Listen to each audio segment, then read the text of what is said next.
Дратівливість і стрес можуть охолоджувати сімейні стосунки. Поповнюйте рівень магнію за допомогою Магнікум. Магнікум – гармонія сімейних стосунків. Уже третя масована повітряна атака ворога за тиждень. Росіяни вночі випустили зо 3 десятки шахедів та 29 крилатих ракет. У повітря ворожі пілоти підняли 14 винищувачів. Кинджалами вдарили по Львівщині, влучили в об'єкт критичної інфраструктури. ППО працювала у 8 областях. У Харкові окупанти знищили ТЕЦ та всі трансформаторні підстанції. Це наслідок попередніх атак Росії. Що стосується енергетики, то є відключення, є включення. Тобто сьогодні енергетики стабільно не можуть подати електропостачання на все місто, але працюють над відновленням. Більшість рашистських ракет вранці 24 березня летіли на захід України, а о 4:23 московицька повітряна ціль залетіла до поляків. Ракета порушила повітряний простір Польщі. Це підтвердили у Збройних силах країни-сусідки. Залетіла поблизу селища Осердов Люблінського воєводства на 1-2 кілометри вглиб польської території і пробула там 39 секунд. Її не збили. Віце-прем'єр-міністр і міністр оборони Польщі запевнили, вночі вони пильнували повітряний простір і задіяли свою та союзницьку авіації. У небо підіймали винищувачі НАТО. Польські військові спостерігали об'єкт у радари протягом усього польоту. Раніше, як я вже говорив, були вжиті всі стратегічні заходи для гарантування безпеки. Залучили польські та союзницькі чергові групи літаків F-16. Якби були якісь передумови, що цей об'єкт рухається у напрямку будь-яких цілей, розташованих на території Польщі, звичайно, він був би збитий і були вжиті відповідні заходи. Тим часом на Росії день жалоби. Країна-терористка і сама стала об'єктом акту тероризму. У п'ятницю ввечері у підмосковному Красногорську невідомі розстріляли росіян, які прийшли на концерт гурту «Пікнік». Загинули щонайменше 137 людей, 180 поранені. Повна маячня. Аналітики Інституту вивчення війни відреагували на спроби Росії відшукати в теракті український слід. Буцімто бойовики намагалися сховатися в Україні. Про це напередодні заявив Путін. Експерти кажуть, ІДІЛ не співпрацює з християнськими державами. Для джихадистів це абсолютне та беззаперечне табу.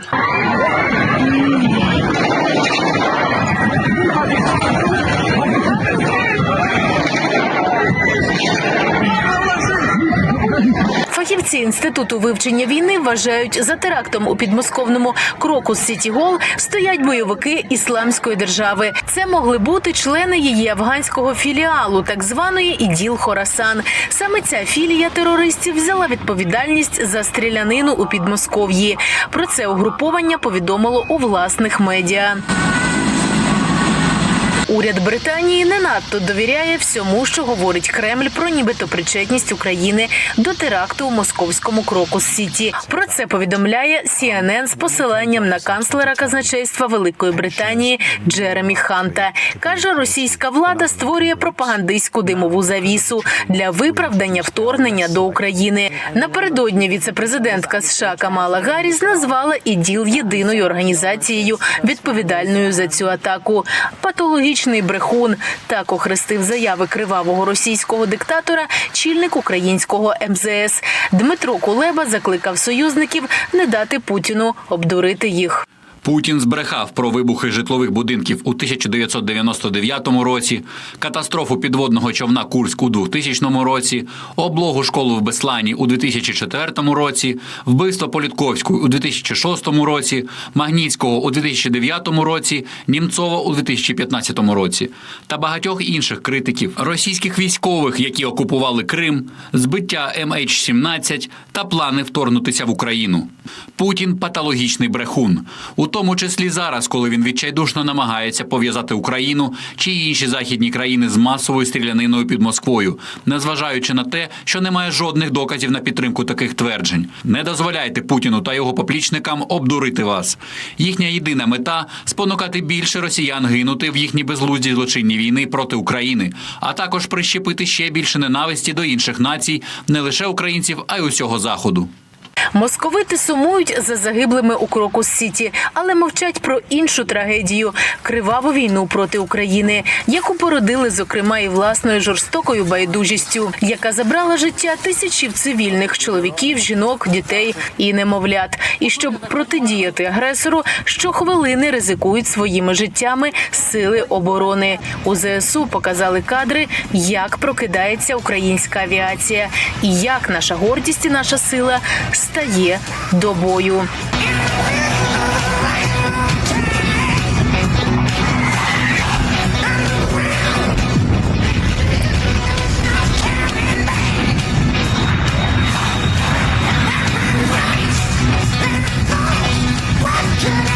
Ганна Рибалка, 5 канал. Про 52 бойових зіткнення протягом неділі звітують у Генеральному штабі. Найбільше ворог атакував на Новопавлівському напрямку. Там московити майже 20 разів намагались прорвати оборону військ ЗСУ. Захисники продовжують відбивати навалу окупантів на Авдіївському відтинку фронту. Стримують постійні напади у Запорізькій області. Там московити за підтримки авіації атакували позиції коло Роботиного. Водночас на Харківщині та Херсонщині загарбники сунути не наважились. Є гарні результати від ракетних військ. За добу вони уразили 2 засоби ППО, 3 артилерійських засоби та станцію радіоелектронної боротьби росіян. Росіяни влучили в об'єкти Нафтогазу на заході країни. Поцілили в наземну інфраструктуру підземного сховища газу. Пошкоджене технологічне обладнання. Фахівці намагаються ліквідувати наслідки цієї атаки.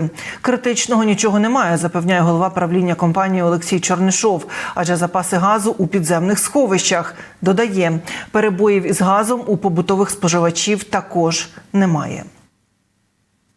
На Харківщині, в Одесі та Кривому Розі вводять графіки аварійних відключень електроенергії, повідомили в компанії ДТЕК. Все через збільшення електроспоживання у вечірні пікові години. Раніше у ДТЕК заявили, що втратили половину своїх генеруючих потужностей через ворожу атаку по енергооб'єктах 22 березня. Про це в етері телемарафону повідомив гендиректор Ясно Сергій Коваленко. І зазначив, що це була найбільша атака на енергосистему за час повномасштабного вторгнення.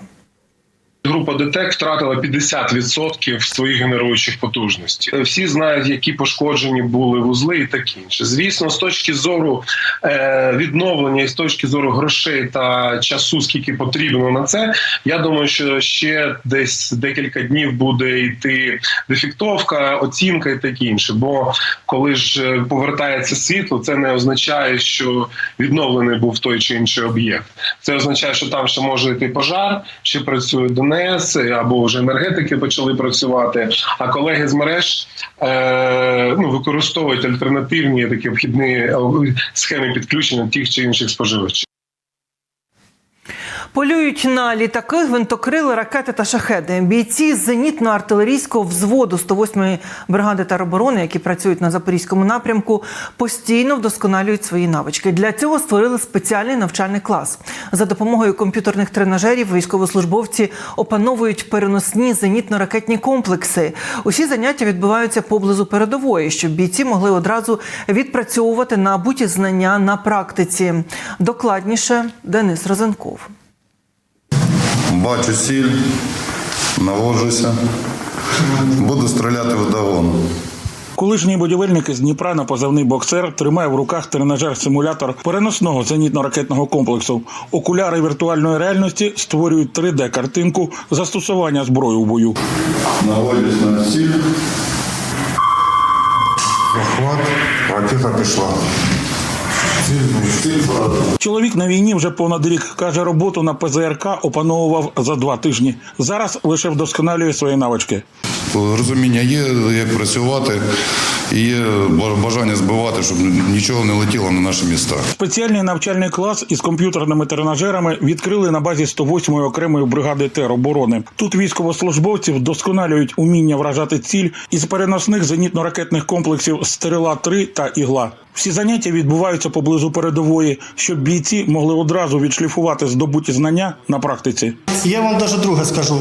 Сьогодні можна показати, вечором він вже поїхав з опитним і буде вже на позиціях безпосередньо приймати участь.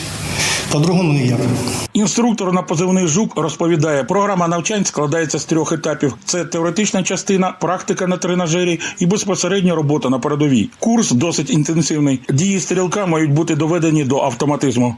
Блок живлення робить 40 секунд, до 40 секунд. Тобі ж у стрілка є всього лиш на виконання завдання 40 секунд. Зона ураження переносних зенітно-ракетних комплексів понад 2,5 тисячі метрів, дальність понад 5 кілометрів. Можуть уражати важкі повітряні цілі. Вона більше на тяжолі машини розрахована, це на вертольоти і на самольоти, і ракети, але зараз цей клас і ці тренування ми будемо оновлювати і програмне забезпечення, щоб можна було працювати ним іменно по шахідам. У 108-й бригаді кажуть, вміти працювати з ПЗРК має кожен військовослужбовець. На позиціях мають навики і повинні мати 100% особистий склад. Незалежно, кулеметник ти чи не кулеметник, всі повинні мати навики стрільби з ПЗРК. Заняття у спеціальному навчальному класі не припиняють ані на день. Ба більше, зацікавленість у навчаннях своїх бійців виявили і сусідні військові підрозділи. Денис Розенков, Дмитро Дубіна, Запорізька область, 5 канал.